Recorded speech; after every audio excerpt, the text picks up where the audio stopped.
We are a little bit behind, but I think AniNews is sick right now. That's why the scheduling is a little bit off. Hope you get better. We got episode 6 cut content from Mr. AniNews. Let's get it. It's no secret that Sung in the novel is a lot more aggressive. He takes things a bit more personally and really likes to flex when the opportunity comes up for him. That's right. He goes around like shit-talking people, right? He found the healer girl, not the healer girl, the magic girl with the glasses like a joke. And he was like, no. The healer girl, yeah. When the will was given, he was like smirking and kind of being rude. This was no different during his fight with Tusk, and it creates for quite the entertaining bit of cut content. So, if you want to know the whole The necromancer. Not a necromancer. The necromancer.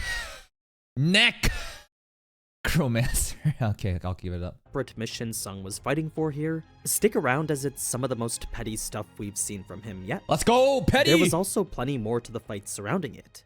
Let's get started. But before we get started, but first, Episode 18. no ad break, alright. Don't Look Down on My Guys, covering chapters 72 to 76 from the manhwa and chapters 89 to 92 from the web novel. It looks like Jinho's cousin won't be getting her debut since that extra scene I mentioned could come out this episode didn't. Yo, where's she at, bro? She's so fine. Maybe she's better than Chae-in. Actually happen this episode. So, to quickly give you a rundown of what I love how she's not even facing them. All she's doing is turn her face back and she just has a hat on. But these pedestrians, bro, in the same restaurant are looking down, like looking back. I'm like, oh my god, she's so hot. So, to quickly give you a rundown of what that was, it was essentially Jinho venting that he hadn't seen Sung in a week. Soo-yeon is the person Jinho is closest to, so it's not rare for him to have personal conversations with her like this. Like he cousin, was right? pretty much crying over the fact Sung had been ignoring him. I'm getting ignored. Sung was just Ghosted. climbing the tower dungeon. Big bro abandoned me. But that wasn't news Jinho was aware of. Now, this scene wasn't just Jinho expressing his grievances, but was also a means to introduce him. The famous actor now turned hunter Lee Min-sung. Min-sung. He was getting lots of coverage for his upcoming evaluation. Oh man, he cooked. He is beyond cooked, bro. We saw the PB, early PB preview stuff, right? The way that he looked absolutely shook, bro. The script, he gonna need a different plan. Soo-yeon being a celebrity hunter herself, though. What is this guy doing? He doing that One Piece chopper shit.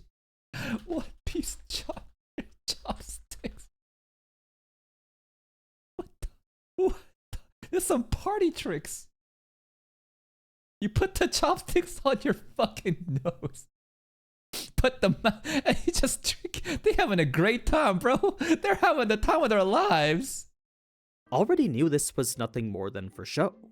As it turns out, Lee's evaluation was already completed. Why then the big press conference? Well, that's because that's who he was. Actor, He was idol. a massive attention seeker who would do anything to put himself into the spotlight. Okay. A person whose ego Soo-yeon wasn't very fond of. That's pretty much it for that, so All right. to move on now to what we Like Soo-yeon is also in some sort of entertainment industry along with Min-sung, and Min-sung is an attention whore. I mean, who isn't in the entertainment industry? That's built on craving attention, bro. But oh man, like he got no clue. He got no clue someone else is debuting on the same day together. saw in the anime, let's start with when Cha arrives here. There were a few more scenes of her acting all anxious while looking for Sung.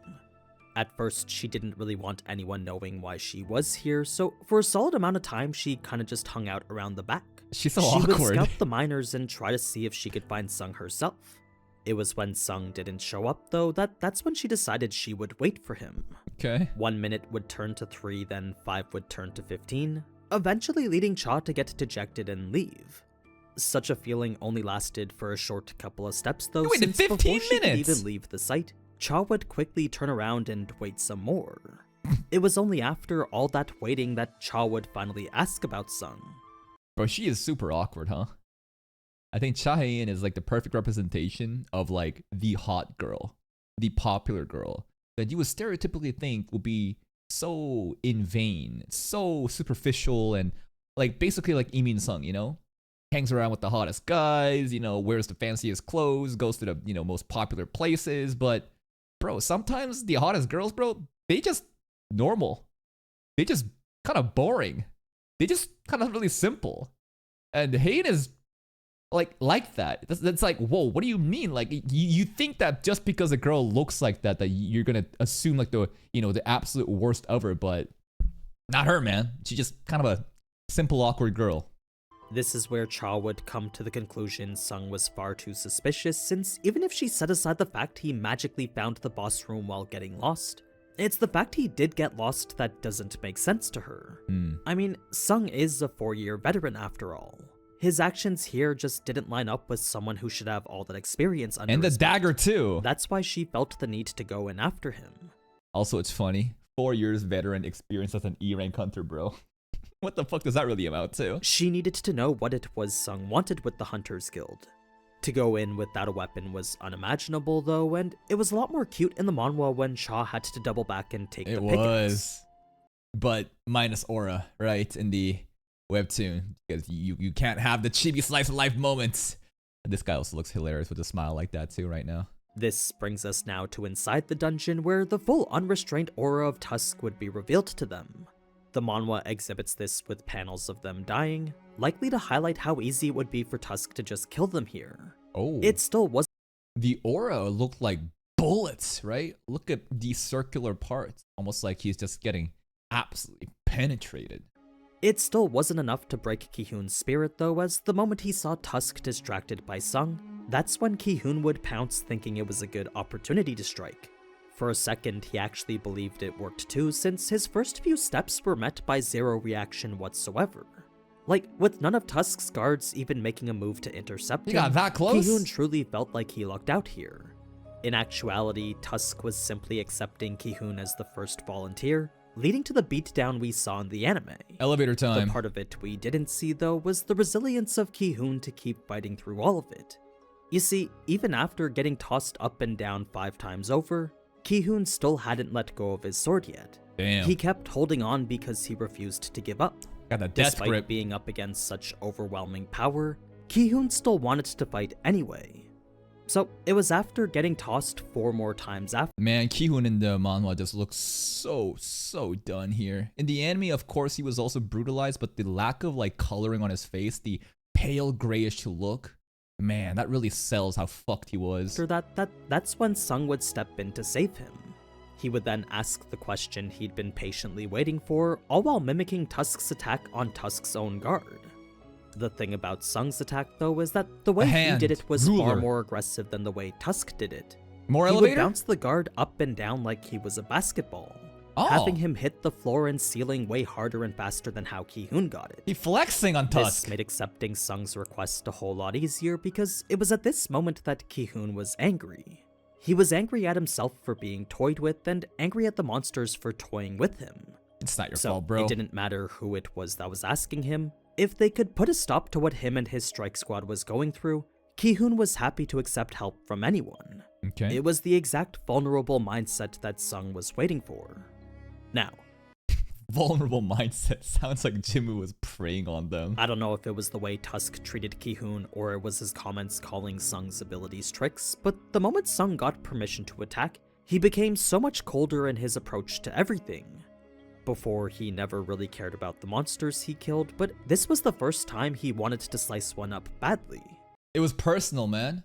The way that he was disrespecting us, calling us a bag of tricks, you know, saying our summons mean nothing. Look at our army, you got just a bunch of shadows, right? It got personal. In fact, Sung was so enraged by what Tusk had done that he decided he was gonna save Tusk for last.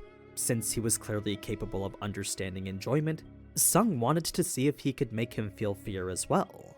This was the new objective under which Sung was fighting for now. Oh, bro doing some Ano Koji versus Ryuin shit. I want to make you feel fear. Before we get more into that though, Wu showing up here was out of direct orders from the chairman. Normally, he would have tried to investigate Sung discreetly, but an A rank trying to remain undiscovered against an S rank was straight up impossible. That being the case, Wu deemed it best to just show up in the open. He would try to justify it the same way Cha did and make it seem like it wasn't weird for him to be checking up on him. They all just want to see a bit of him. He didn't want to come off as strange either, so a lot of mental gymnastics were done to make it seem like it wasn't. It's a funny series of excuses that share the same anxiety. Manager Wu also, he's aura farming hard, right? But a little bit of silliness. Anyone who would get curious if a hunter already confirmed to be S-frame chose to shovel the ground for some reason. We are here for good reason. Manager Wu got a bit of a silly side, even though he's looking so cool with the shades. Wasn't. It's a funny series of excuses that share the same anxiety as Cha. They're both really trying their best not to creep Sung. I hope he won't find me stranger. That's what Hayden said too. Just like, you think he thinks I'm weird? Yo, I don't think he even saw you. In the webtoon he did, but in the anime it looked like he just completely didn't even know she was there. Of course, the mere presence of the monitoring division was enough to make any hunter nervous, since if they were here, then that usually meant a hunter was in trouble. Uh-oh. With their job being to arrest Awakened that normal laws couldn't do anything about, the fact they were here now implied it could be to reform or eliminate someone. They're the Men in Black. Such was the assumed work of the monitoring division. It was as soon as Wu got to the gate that he immediately knew the listed reading was wrong. He could feel Tusk's unrestrained power even outside the gate. This wasn't enough to warrant very much concern though, since with 2 S ranks already on the inside, Wu figured they should. I think at that point, if that scene does align with the aura felt by the gates as soon as Jinmu started acting, you know how I said I kind of want to believe that that's just Jinmu's aura? Sounds like it's actually Tusk aura here, right? Confirmed by the cut content. Wasn't enough to warrant very much concern though, since with 2 S ranks already on the inside, Wu figured they should have it handled. That was until he felt another aura. Oh! Hold! Hold! It's actually Jinmu's aura. My headcanon is becoming reality? As soon as both him and his less mana-perceptive associates felt powers so indescribably raw, that's when they knew the hunters inside might be in trouble. But who is this from, though? That's still ambiguous. Because this straight up could be Jinmu's aura. It's still ambiguous in the way that it's being told right now. So, as hunters who were part of the monitoring division, it was now their job to go in and inform the current raid team exactly what they were dealing with. Typically, they did only manage hunters and— I know that the way that AniNews was leading into made it sound like it was Tusk. But then there was an added scene after it where it sounded like it's Jinmu. You know? This is still so ambiguous. I still want to believe it's Jinmu. It's way more cooler to think it's Jinmu. And watch them, but another part of their responsibilities was to aid hunters in their times of need too. The younger association hunters were certainly scared to do so, but despite not having to, they decided to follow Wu anyway. They all have so much aura, bro. The Men in Black. They all have these shades. And they always have their hands like, you know, just like behind and crossed behind. They have like a serious face the entire time. Wu anyway. Now, for Cha, who was already quite deep in the dungeon herself, she was quite perceptive when it came to figuring out what had happened here. At first, she thought she simply underestimated her strike team, up until she noticed something odd. Almost all the orcs were injured by short, sharp weapons. None were fatally injured by them, but they were hindered enough to limit their movements. They were clues that made it clear the strike team was celebrating victory over opponents someone else had prepped for them. Yeah. She could also tell they were taken care of all by one single hunter. Aside from the 2 in this instance here, Cha could easily tell one person drove every orc to the brink of death. How then was such a feat possible? Well, that was the part she couldn't figure out yet. You see, even with all her speed and power, Cha knew that even she would struggle to fight 20 high orcs solo. Combine this with the fact no one on Ki-hoon's team even used daggers, and that made the only reasonable explanation Sung. Hey, she's pretty smart! Though she couldn't be certain for sure, there were more than a couple clues indicating it probably was him. She's not a dumb blonde. She is actually very perceptive, picking on clues and come to her own conclusions. It was then that magic tremors could be sensed from deep inside the dungeon, exhibiting power unlike anything Cha had ever sensed before. If that was power that belonged to the boss, then Cha knew it was only a matter of time before Ki-hoon and his team were dead. The thing about these tremors, though, is that none of it was actually from Tusk. Oh, it's gotta be Jinmu. Now we can use this as further example To highlight that the aura picked up outside the gate was Jinwoo's. There was that one portion of aura when he took his mask off, but the energy Cha felt here and Wu felt here, all of it came from Sung. Oh, now it's confirmed. Then go fuck yourselves, retards. So many monkeys in my YouTube videos saying, bro, it's tough to aura. Bro, what do you mean? Fuck you. Fuck you. Now we know. It was the moment he had unleashed his shadows, thus the reason it felt so incredibly different to them. The novel describes it as a wave of magic incomparably greater to that of Tusk's, so I believe that was the true terrifying power Wu and Cha felt earlier. What do you mean you believe? No, you gotta confirm right now. Don't leave it ambiguous. What do you mean you believe? For the mages present who were right next to it, such power was one they couldn't even consider to be magic. They weren't even sure that what they were feeling was magical energy anymore. All of it just felt so incredibly different to them. That's right, So system it was player. as all that magical energy filled the room that every hunter found it increasingly difficult to breathe. They could only imagine the terror they would feel if they had to face such an aura themselves.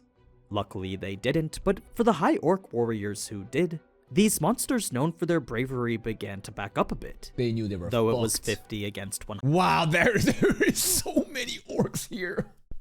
I know the anime did a great job showing the absolute size of the room, but this single frame, the density of these red blobs all squished in together, bro, holy, there's a lot. 150, they were retreating from the dangerous pressure being emitted by Sung and his soldiers.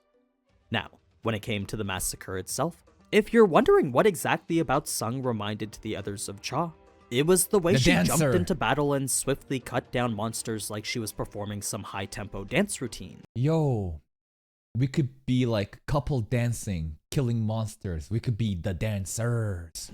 This had earned her the nickname Dancer, and now Sung was exhibiting movements that exceeded that. They're destined to be together. If Cha was a dancer, then Sung was a typhoon. He was the center of a storm, obliterating absolutely everything in its path. Cool. Then, where Iron cut down orcs with pure destruction, Igris did so with the utmost elegance. Elegant swordmaster. They were still able to synergize well together, and there was even a scene where Tank and Iron would do a thumbs up to each other. I wish we got to see that, man. It's cool to see. Good job, Tank! I got you, buddy. Now, it was when Tusk would cast his hexes that's when he fully believed the fight was over. Reason being that hexes were fundamentally different from regular magic. Oh. They couldn't be evaded the same way a spell could. But magic resistance or hex resistance, status resistance, we good. No. The moment they were cast, that was it. Normally one would require purification magic in order to dispel a hex, but what Sung had instead was power greater than the hex itself. The only other means of defending against it. That being the case, Tusk began to think there was another shaman greater than him dispelling his magic. Not once did he think that it was actually just Sung's natural immunity. That's right. It was a moment later that Sung would finally engage Tusk himself, but not enough to fully kill him yet. He actually could have killed Tusk the instant the fight began, but because he wanted— That's right, we're playing with the food right now, right? We want to make him feel fear. Feel everyone around him. Make him see his own men become ours. And then make them kill him. To instill fear into his heart before that, Sung decided he would simply play with him. He wanted to make Tusk feel what Ki-hoon and the others felt first. This was a bit harder than Sung initially thought though, because even after killing his orcs and dispelling his hexes, Tusk's eyes still looked alive. It was clear Sung needed to step things up a bit. Quite sadistic. So that's when he would extract the shadows of the High Orcs, revealing a fate far worse than death for them. This was pretty shocking Where for him. normally these High Orc warriors would have no problem jumping in against an opponent who was stronger than them, now they were openly retreating. One scene where the CG looked pretty goofy. This little reaction from them, right? This little movement is probably the one thing where the CG orcs looked kind of off. Now they were openly retreating. To see their dead comrades turned against them was far too much. It wasn't because the battle was 100 versus 100 now though, but rather the fact something precious was being denied from them. It's an abomination. You see, they don't get to rest in peace. Do they believe in Valhalla? That there's like a afterlife that would only treat them if they jumped into the battle themselves like a warrior's death? To know that if they died, they wouldn't ascend to warrior heaven, well, that was It is that Valhalla concept. Yeah, you're not going there, bro. You're gonna be turned into slaves. their worst possible nightmare. They were truly afraid of becoming someone else's puppets. This was true for every High Orc present, and it remained true for their leader as well. Where only moments ago he still had fight in his eyes, now there were clear signs of fear. Now he's standing It up. just wasn't for the Maybe. same reason as everyone else. What I mean is that something about Sung made Tusk recall an existence that could revive the dead into shadows. It was an existence of which there should only be one of. The Shadow Monarch. And Tusk even mentioned it before his death, right? But the anime, the subs, they kind of fucked it up. Not two. That being the case, Tusk knew this human had to be him. Who is him? He is him! Well, that's a question I can only assume relates to this scene in the anime. Shadow Monarch! For Tusk, it was a revelation leading to thoughts far more existential. Like, if Sung truly was the person he thought he was, then why was it that him and the other orcs were here in this dungeon? Nothing made sense when it came to the concepts surrounding their existence. I don't know. No. Instead, any thoughts of the subject were left completely empty. It was as if his brain had been wiped of all of it. How This convenient! left only the emotion of fear, which was exactly what Sung had wanted. His plan turned out to So far, Tusk assumes that there's only one being, him, that should have these kind of powers. Yet him is showing up here. And Tusk is baffled. Why would he be here? Why is he baffled? I don't know, that's the mystery! Sung Jin-woo represents that being, that Shadow Monarch, but Tusk then is shocked because there's like a contradiction of why they're even here in the beginning? What the fuck does that all mean? I don't know. be a complete success. It's before the fight would come to an end, though, that an interesting interaction would occur between Sung and Cha first. Oh. Where in the anime, Sung doesn't notice Cha until after everything. The two would actually make eye contact right as she entered. At first, Destiny. she was thrown aback by the incredible scene in front of her, but that came secondary to helping her strike team. As curious as she was to find out more about Sung Jin-woo, the safety of her comrades came first. It was a priority that involved jumping into the fight and killing orcs herself. Oh, I would have loved to see that. You know, like her going around using the pickaxe to fight. It was right as she was about to do so, though, that's when she would make eye contact with Sung. A momentary exchange which would lead her to the realization interference wasn't necessary. In fact, Sung's gaze made it clear it was something she shouldn't do at all. She couldn't understand why that was, but something about his expression made it clear he was in complete and utter control. Sure, his summons probably had him low on mana, and sure 100 High Orcs and a boss were still left to be taken care of, but still Cha knew she needed to stick to the sidelines. Instead, the only thing she could wonder was how it was Sung was going to finish this. She instinctively knew to sit out of it. That's the level of aura Jin-woo has. So, when Cha lowered her stance and resigned herself to the sidelines, that's when Sung could relax knowing things would continue the way he wanted.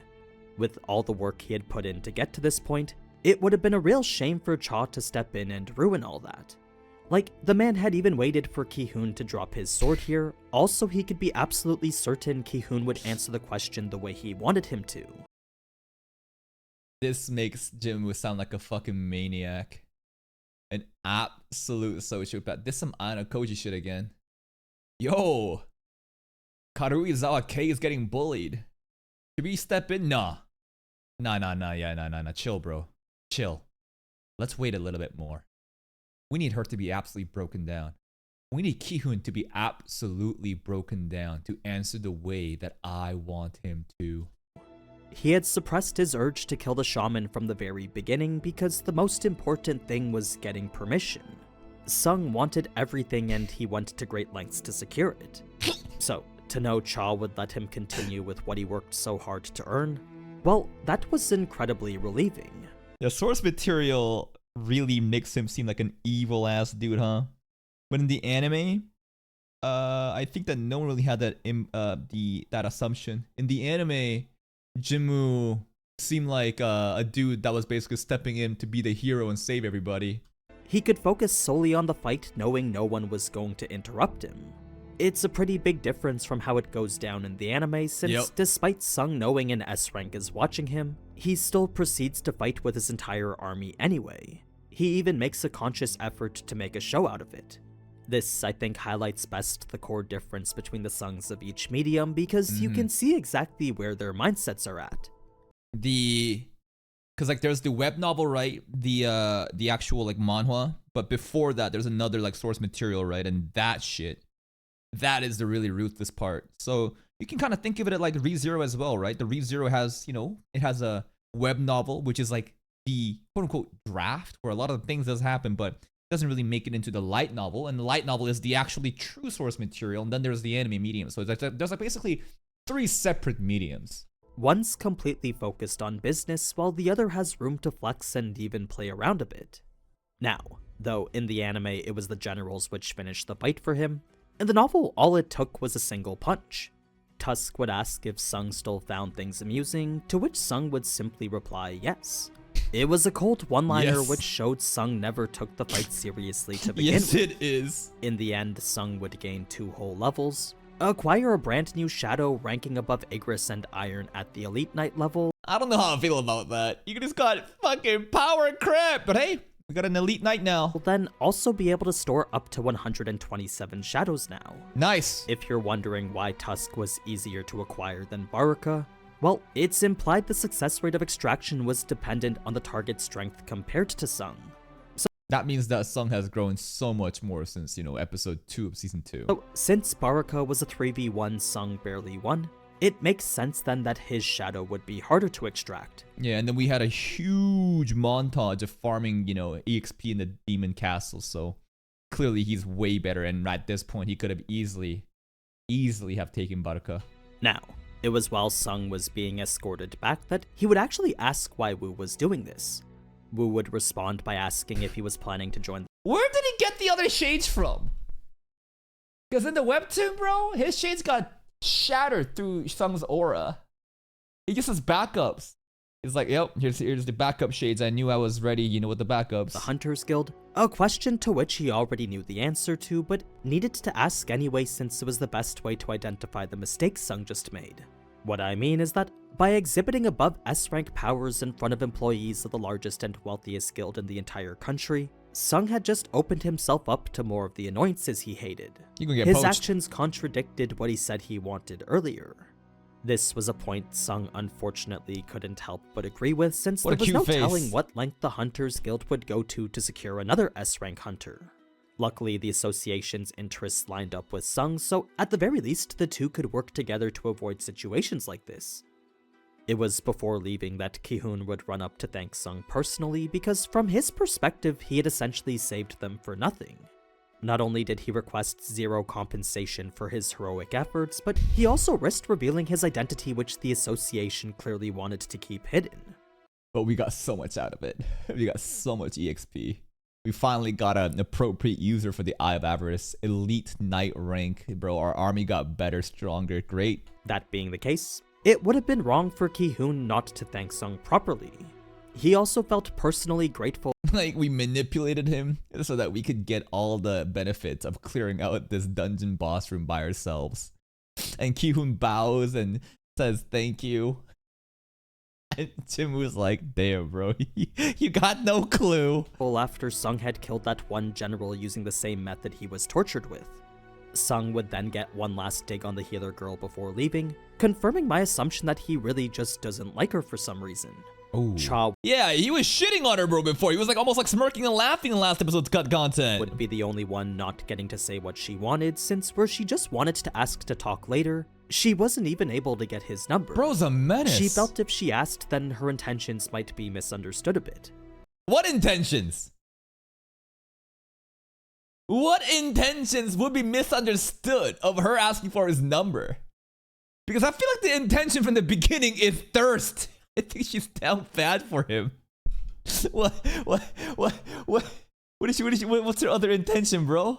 To figure out like the mysteries of him and why he's doing the things he is despite being so strong? So instead she decided to say nothing. Okay. Sung's conversation with Jinho is something they'll show more of next episode, so that leaves us with this last scene with Choi. His face was certainly something when he found out Sung was acting as their porter, Bro then was more was shocked. said about how Sung is a stronger hunter than him. The way Ki-hoon goes about That must be shocking to him, man, because they've been trying to poach this guy. And to find out that he was secretly smurfing as a bag boy for the squad, what the hell? contextualizing it is by explaining how in raids, roles were divided into attack, defense, and support. It's without all three working together that a team would usually find themselves in danger. But Jinwoo does all three, bro. That's the bullshit part. He is the entire squad. Wow. Guildmaster Che is just the ultimate weapon, just the attack. It's for that reason that raid teams are usually built the way they are. The weakness of one teammate gets made up for by the strength of another. What then happens when all three roles can be covered by a hunter solo? One-man guild! One-man party! Well, therein lies the fundamental difference between Sung and Choi. Necromancers It is so didn't OP. matter how powerful Choi's magic was, because when a horde of monsters attack him all at once, there would be nothing he could do to defend himself. Such was a scenario Sung could easily take care of, so that's the reason he can be considered stronger than Choi. Necromancers, But man! yeah, that's pretty much it for this episode. If you liked what you saw, then leave a like, and if you want to see more, then consider subscribing. Thank you, AniNews, and I think that the greatest mystery so far is who is him? Who is the Shadow Monarch? I mean, we know that it's Jinwoo. But it sounds like rather than it being like a job occupation, a title that we acquire, sounds like it's like a position that existed before Jinwoo. And Tusk asking, if you're here, then why are we here? Is the real Shadow Monarch the one that developed this game? I don't know. It's just so odd. But this is the deep mystery, and to know that would be spoilers right now. So we'll be carefully observing the story of solo leveling and exactly what is the Shadow Monarch as we continue to watch the episodes. Please go check out Mr. AniNews' content. Here's the link to the video. Go give it a like. Go check out his channel. I'll see you next time.